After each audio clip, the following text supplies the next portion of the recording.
Hello everyone, sanibonani, dumelang, absheni, molweni, thobela, lochani. I hope you all good people out there. Welcome to 105 online channel. In this channel, we are bringing you celebrity news, entertainment news and gossip celebrity news. If you are new into this channel, please. Hey good people, today I'm bringing you the latest news of President Cyril Ramaphosa. The former public protector Thuli Madonsela has weighed in on the Presidential Economic Advisory Council's warning to President Cyril Ramaphosa about implementing a permanent basic income grant. According to News 24, Ramaphosa has been given a strong warning not to implement a permanent basic income grant due to the risks it holds for the country and the damage it could do to the economic growth and job creation.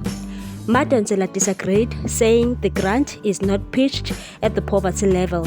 Ultimately, it will depend on whether the president only listens to liberation orthodox economists or also listens to development economists and common sense. There's no way a basic income grant, which is not even pitched at the poverty level, could prevent job creation. Pay the grant. Earlier this month, Ramaphosa, supported by Social Development Minister Lindiwe Zulu and Finance Minister Enoch Godongwana, held meetings with a civil society to discuss the possible extension of the 350 rands COVID-19 social relief of distress grant and the possible introduction of a basic income grant.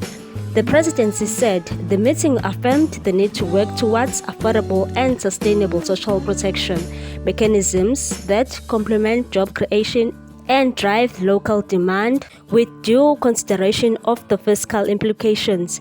The meeting agreed to have further engagement on the proposals as part of broader consultation among all stakeholders on social protection measures appropriate to the country's circumstances and the needs of South African people. Thuli Madonsela joined many petitioning for the extension of the 350 rands until it is turned into basic income support. She said, if we don't act, this grant could come to an end. The EFF leader Julius Malema disagreed with Thuli Madonsela but said EFF doesn't want 350 rands. They must give you more but not as a permanent solution. What are your thoughts on this one? Do you agree with Thuli Madonsela? Please leave a comment down below. Thank you so much for watching. Please do not forget to subscribe and hit that notification bell so that you can get more news on this channel. 105 Online channel loves you. Bye good people.